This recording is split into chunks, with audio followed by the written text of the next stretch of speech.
Hello everyone. तो आज हम पढ़ने वाले हैं क्लास 11th के पॉलिटिकल साइंस का चैप्टर 9th, जिसका नाम है कॉन्स्टिट्यूशनल लिविंग डॉक्यूमेंट। इसका आज हम पढ़ने वाले हैं पार्ट सेकंड। तो पहले देख लेते हैं हमने इसमें क्या क्या पढ़ लिया है। तो सबसे पहले what does it mean to be a living document. Living document का मतलब क्या है ये हमने देखा है।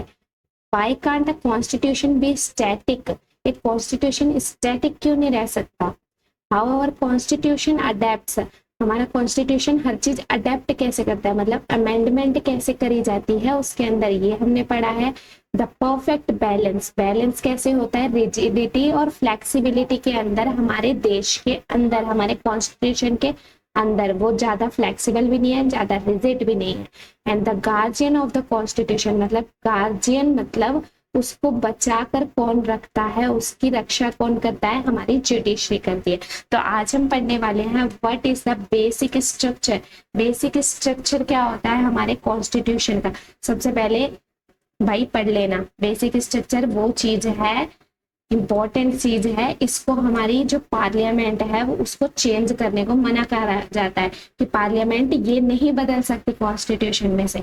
तो चलिए पढ़ते हैं। सबसे पहले supremacy of the constitution. Parliament कभी भी ऐसा लॉ नहीं बना सकती कि कॉन्स्टिट्यूशन से ऊपर भी कोई है। ठीक है, कॉन्स्टिट्यूशन सबसे ऊपर है। ठीक है, पार्लियामेंट ऐसा कोई लॉ नहीं बना सकती कि भाई कॉन्स्टिट्यूशन से ऊपर भी कोई है। Republican and democratic form of government. हमारी जो गवर्नमेंट रहेगी वो डेमोक्रेटिक ही रहेगी। मतलब किससे कोई भी गवर्नमेंट आके जनता पे ये नहीं कह सकती भाई अब मेरा शासन है, जो मैं कहूंगा वो होगा, ये नहीं कह सकती। डेमोक्रेटिक है मतलब जनता का ही शासन चलेगा हमेशा, ये चेंज नहीं कर सकते। तो सेक्युलर कैरेक्टर, सेक्युलर मतलब क्या है, वो धर्मनिरपेक्ष है, मतलब कोई भी धर्म नहीं मानते। हमारा जो कॉन्स्टिट्यूशन है, हमारी जो सरकार है वो उसका कोई धर्म नहीं है, सरकार का कोई धर्म नहीं है, देश का कोई धर्म नहीं है, सभी धर्मों को बराबर माना जाएगा। देन हमारा आता है फेडरलिज्म। फेडरलिज्म मतलब सभी लोग भाईचारे के साथ रहेंगे पूरे देश में। ये चीज आप नहीं बदल सकते कि भाई यहाँ पे अलग चीज दे दो, वहां चीज अलग दे दो, नहीं, सभी लोग भाईचारे के साथ रहेंगे हमारे देश के अंदर। ठीक है, देश में यूनिटी होगी, भाईचारा होगा, तभी तो देश आगे बढ़ेगा, है ना। Separation of powers between the legislature, executive and judiciary, ये आप चेंज नहीं कर सकते। पार्लियामेंट को ये मना किया गया है कि ये बेसिक स्ट्रक्चर है कि लेजिस्लेचर, एग्जीक्यूटिव और जुडिशरी, ये तीनों चैप्टर हम पढ़ चुके हैं। ये इन तीनों की पावर्स जो बटी हुई है इनको आप चेंज नहीं कर सकते, क्योंकि इनमें पावर्स बटी ही रहनी चाहिए, वरना एक जने का शासन आ जाएगा तो देश में डेमोक्रेटिक नहीं रह जाएगा देश। ठीक है, देन आता है हमारा फंडामेंटल राइट्स। फंडामेंटल राइट्स को आप चेंज नहीं कर सकते क्योंकि ये हमारी फाउंडेशन है हमारी स्वतंत्रता का। अगर हमारे पास राइट्स ही नहीं होंगे तो हम स्वतंत्र कैसे होंगे, कोई भी हम पे कोई भी शासन थोप देगा तो हम स्वतंत्र नहीं रह पाएंगे। इसलिए फंडामेंटल राइट्स में चेंजेस करने के लिए मना किया जाता है। तो जुडिशरी क्या करेगी, एक्ट करेगी गार्जियन की तरह, मतलब कॉन्स्टिट्यूशन को जिंदा रखने के लिए, उसको बचाए रखने के लिए, उसकी रक्षा करने के लिए जुडिशरी को पूरा अधिकार है। आप हमसे ये अधिकार नहीं छीन सकते, ये भी हमारे बेसिक स्ट्रक्चर में लिखा गया है। चलिए आगे पढ़ते हैं। The constitution in action. हमारा कॉन्स्टिट्यूशन क्या है, एक्शन में, मतलब वो नए चैलेंजेस को कैसे फेस करता है ना। अमेंडमेंट कई बार हो चुकी है हमारे कॉन्स्टिट्यूशन में, तो उसके पास क्या है, रिस्पॉन्ड करता है वो। हमारा कॉन्स्टिट्यूशन क्या होता है, रिस्पॉन्ड करता है न्यू चैलेंजेस को। क्या करता है, रिस्पॉन्ड करता है, मतलब उनको अगर कोई नया चैलेंज आता है तो वो क्या करता है, एक ऐसा लॉ पास कर देगा जिससे वो चैलेंज दूर भाग जाएगा, है ना। ऐसे मजाक कर रही हूँ, ठीक है। चलिए देखते हैं। सबसे पहले राइट टू एजुकेशन। जैसे हमारे देश में मतलब ढंग से एजुकेशन वगैरह नहीं दी जा रही थी बच्चों को, तो 86th अमेंडमेंट ऐसा किया गया और कॉन्स्टिट्यूशन में ये बात डाली गई कि 14 साल से नीचे जितने भी बच्चे हैं उनको पढ़ाना जरूरी है। 6 से 14 साल के जितने भी बच्चे हैं उनसे आप काम नहीं करा सकते, पढ़ाना है उन्हें। तो ये क्या है, सोसाइटी जैसे जैसे चेंज हुई, जैसे जरूरत महसूस हुई कि भाई एजुकेशन जरूरी है, लेकिन लोग अपने बच्चों को नहीं पढ़ा रहे थे उस टाइम पे, तो 86th अमेंडमेंट किया गया और कहा गया कि 6 से 14 ईयर्स के जितने भी बच्चे हैं सभी को पढ़ाना जरूरी है। ऐसे ही पंचायती राज, अब लोकल गवर्नमेंट लाना भी जरूरी था, लोकल गवर्नमेंट वाले चैप्टर में पढ़ा था ना, लोकल गवर्नमेंट लाना जरूरी था, इसलिए 73rd एंड 74th अमेंडमेंट किया गया ताकि लोकल गवर्नमेंट आ सके और डेमोक्रेसी क्या हो सके और अच्छी हो सके, डेमोक्रेसी क्या हो सके और अच्छी हो सके, है ना। गुड्स एंड सर्विसेज टैक्स 101 हमारा क्या किया गया, अमेंडमेंट किया गया कि भाई हमारा एक नेशन है तो एक ही टैक्स सिस्टम होगा, जो टैक्स सिस्टम यहाँ लगेगा वो टैक्स सिस्टम दूसरे पार्ट में भी इंडिया के लगेगा, मतलब एक ही देश है तो एक ही टैक्स सिस्टम चलेगा, ये नहीं कि 1000 टैक्स सिस्टम चलेंगे, ऐसा नहीं है, ठीक है। तो नए नए जैसे जैसे चैलेंजेस आते जाते हैं, हमारा जो कॉन्स्टिट्यूशन होता है वो थोड़ा सा अपने आप में चेंज करके क्या करता है, चैलेंजेस को ओवरकम कर देता है, मतलब खत्म कर देता है।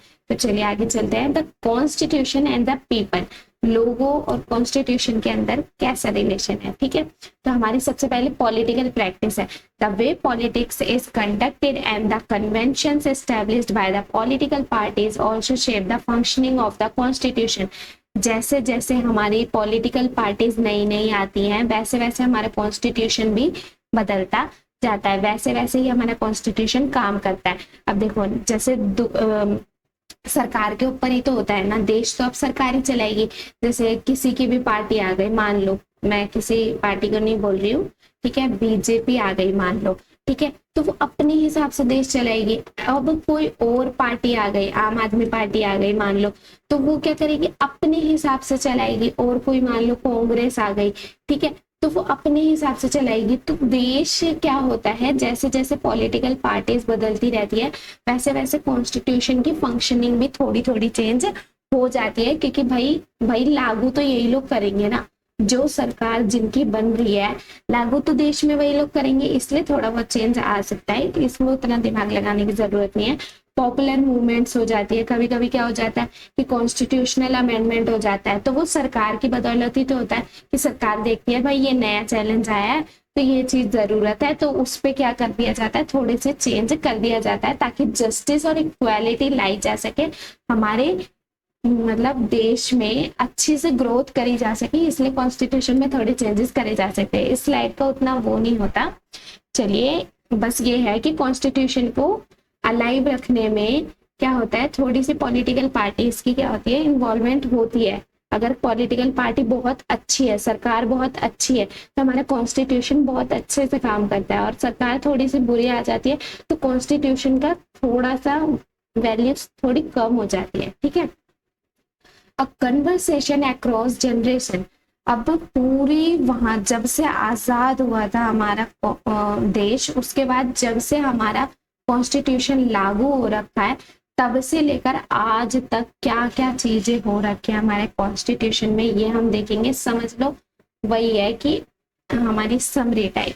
The constitution is a living document because it can adapt to changing times, मतलब जैसे जैसे चेंजिंग होती है, चेंज होता है सोसाइटी, वैसे वैसे वो अडेप्ट कर लेता है अपने आप को, उसमें ढल जाता है, इसलिए उसको लिविंग डॉक्यूमेंट कहते हैं। इसका अमेंडमेंट प्रोसेस है ना, ये ज्यादा रिजिड है ना ये ज्यादा फ्लेक्सिबल है। जुडिशरी इसको क्या करती है, जुडिशरी बताती है कि भाई कॉन्स्टिट्यूशन का थोड़ा सा बेसिक स्ट्रक्चर है जिसको पार्लियामेंट टच नहीं कर सकती, ठीक है। अब जो constitution has evolved through amendments, जो कॉन्स्टिट्यूशन है वो कैसे कैसे आगे बढ़ता है, कैसे कैसे चेंज होता है, उसमें अमेंडमेंट के थ्रू होता है, जुडिशियल इंटरप्रिटेशन के थ्रू होता है। मतलब एक लॉ लिख रखा है कॉन्स्टिट्यूशन के अंदर, तो भाई ये बोला जाएगा कि इस लॉ का क्या मतलब है, तो हमारी जुडिशरी जो होती है वो क्या बताती है कि इस लॉ का क्या मतलब है, तो वो भी कभी कभी जोड़ दिया जाता है हमारे कॉन्स्टिट्यूशन में। तो इस हिसाब से वो क्या होते जा रहे हैं, हमारा कॉन्स्टिट्यूशन ग्रो करता जा रहा है। The constitution is a conversation between the past, the present and the future. हमारा कॉन्स्टिट्यूशन क्या होता है, सब कुछ बताता है हमारे देश के बारे में कि हमारे देश में पास्ट में क्या चल रहा था, भाई अभी के टाइम क्या चल रहा है, और फ्यूचर में आई थिंक क्या क्या दिक्कत आने वाली है, ये सब कुछ भी हमें हमारे कॉन्स्टिट्यूशन के द्वारा थोड़ा बहुत अंदाजा मिल ही जाता है। तो चलिए आगे चलते हैं। Thank you for watching this video. अगर अच्छी लगी हो वीडियो, समझ आई हो, तो चैनल को सब्सक्राइब करके बेल आइकन प्रेस कर दीजिएगा ताकि ऐसी ही अच्छी और सब्जेक्ट्स की भी वीडियो आप तक पहुंचती रहे। Thank you for watching this video.